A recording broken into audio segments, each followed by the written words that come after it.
सलामकुम व्यूअर्स, की हाल ठीक हो।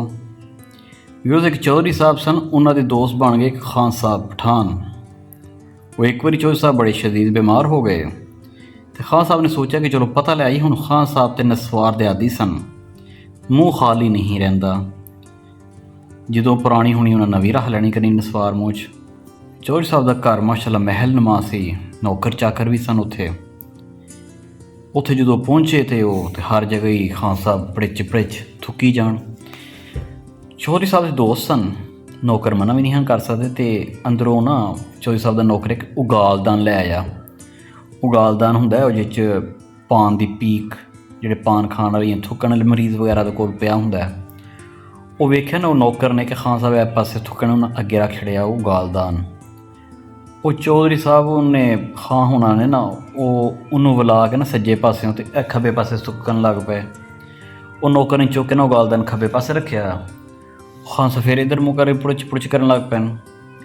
जो तीसरी बारी वो नौकर बेचारे ने खान साहब के सज्जे पासे जाकर रखा ना उगालदान, तो खान साहब ने गल सुनो रहा, अगर तो तुमने अब इधर रखा मेरे आगे उगालदान तो मैंने फिर उगालदान के अंदर थूक देना है।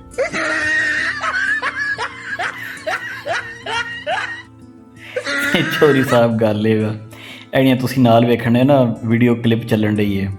यह कल वर्ल्ड कप के मैच होया है। ये किते कानून है जिहड़ा सानूं भी कल ही पता लगा कि जे कोई बंदा आउट हो जाए फिर दूसरा जिहड़ा बंदा आना उन्हें 2 मिनट के अंदर आण के स्ट्राइक लैनी हुंदी है। यह बेचारा एनजीओ मैथ्यूज़ है, ये पहुंचा ये किते हैलमेट की जिहड़ी हुंदी ना डोरी जी लटकी हुंदी जिन्हें कसदे ने, उन्हें वेखी टुटी हुई है। वो बेचारा बदलान तुर गया है।